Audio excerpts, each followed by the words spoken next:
Mga kapuso, pito ka mga istrukturang ginalakipan sa balay kag boarding houses na sunog sa barangay San Nicolas, La Paz. Mga puso, duha naman ka mga boarders sa isa sa mga nasunog na boarding house, patay matapos matrap sa sunog. Boarding house komisyon sa Pulon ni Lucirimir Jeric Terenya. Si John Sala nakatutok live gikan direkta sa distrito sang La Paz. John, anong latest?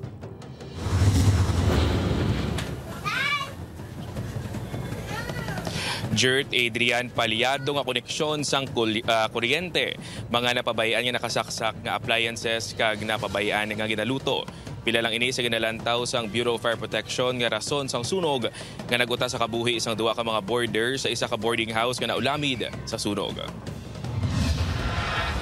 Pagbuot na to nga waong ko gini.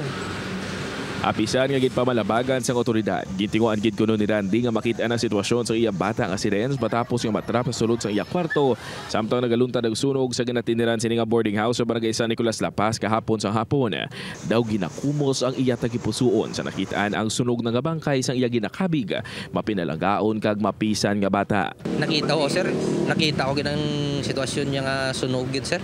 Ano siya nagabatan Hindi ko sir ma-explain kung ano kayang posisyon sang iyang kamot nga isaga amo ni. Dugang pa ni Randy nga sa ilan na hibaluan nga may sunog nga nagaluntad sa among barangay, dali-dali sila nga nagbiyahe halin sa Concepcion, Iloilo, padulong sa syudad. Si Renz ang nag-edad sang 22 anyos kag isa ka third year civil engineering student sa University of San Agustin.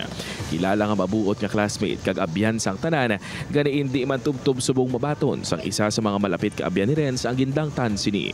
Tani, lipay ka na kay maski sakit matunon na lang namon. Maski graduate na next year.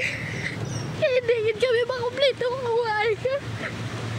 Magluwas kay Renz, napatay man sa sunog ang boardmate sini nga si Lindro Sobretodo, 26 anyos ang Putotan, Iloilo. Suno sa makaingod nga residente, nabatian pa nila nga nagasinggitan sang tabang si Lindros. Dugi. Oo, asa na naguntat na lang iya tingog.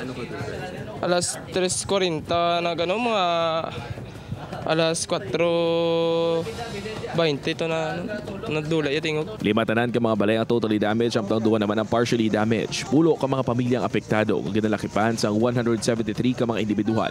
Temporaryo naman nga gatinera sa Graciano Lopez Haina Elementary School ang anom sa mga nasunugan. Isa sa may ang call center agent nga si Pearl. Grabe gid nga sir, trauma gid, hindi katulog, puro hinibi lang gid nga hinibi.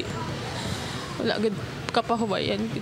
Bangod sa natabo, plano na lang sa Iloilo City Government kapasiraduhan ng mga nasunog nga boarding house kung mapamatudan nga may mga violasyon ini. Naghatag man sa mandong alkalde sa boarding house commission nga sekyaro ng kandaan sa mga boarding house sa tion sang sunog. Fire exit, fire alarms, electrical. Why kita nagpabaya? But unfortunately, natabo gid. Very sad.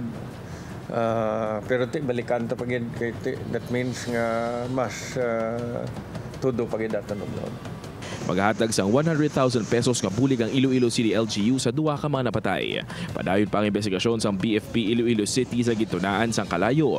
Kapin 2 million pesos naman ang inisyal nga report sang kahalitan nga gintuga sini.